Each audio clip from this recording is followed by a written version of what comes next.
नमस्कार, स्वागत आहे तुमचे आमच्या चॅनलमध्ये। आवाज महामुंबईचा, शोध बातमीचा, कौल मनाचा। चला तर मग आमचे चॅनल शेअर करा, लाईक करा आणि सबस्क्राइब करा। धन्यवाद।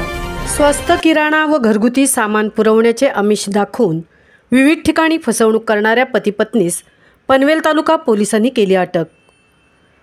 स्वस्त किराणा व घरगुती सामान पुरवण्याचे आमिष दाखवून विविध ठिकाणी फसवणूक करणाऱ्या पती-पत्नीस पनवेल तालुका पोलिसांनी अटक केली आहे। त्यांच्या अटकेमुळे अनेक फसवणुकीचे गुन्हे उघडकीस येणार आहेत।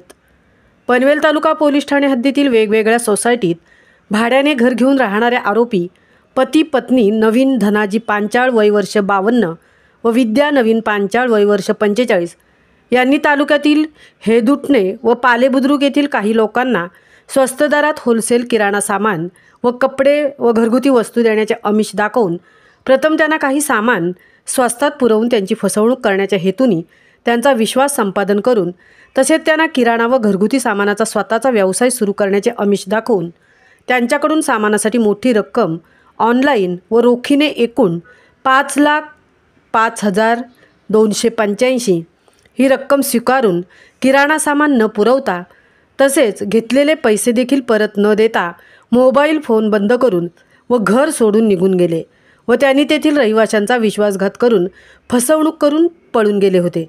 याबाबतची तक्रार पनवेल तालुका पोलीस ठाण्यात करताच पोलीस आयुक्त मिलिंद भारंबे, पोलीस सह आयुक्त संजय अनपुरे, पोलीस उपआयुक्त परिमंडळ 3 पनवेल प्रशांत मोहिते, सहाय्यक पोलीस आयुक्त पनवेल विभाग भाऊसाहेब ढोले यांच्या मार्गदर्शनाखाली वरिष्ठ पोलीस निरीक्षक गजानन घाडगे, पोलीस निरीक्षक गुन्हे शाखा आनंदा कांबळे, गुन्हे प्रकटीकरण कक्षाचे सहाय्यक पोलीस निरीक्षक अनिरुद्ध गिजे, पोलीस उपनिरीक्षक हर्षर राजपूत, पोलीस हवालदार विजय देवरे, पोलीस हवालदार महेश धुमाळ, पोलीस हवालदार सुनील कुदळे, पोलीस हवालदार सतीश तांडेल, पोलीस हवालदार शिवाजी बाबर, पोलीस हवालदार भूषण म्हारसे, पोलीस शिपाई आकाश भगत, पोलीस शिपाई भीमराव खताळ आदींच्या पथकाने तांत्रिक तपास व गुप्त बातमीद्वारे आरोपींना आळंदी पुणे येथून अटक केली।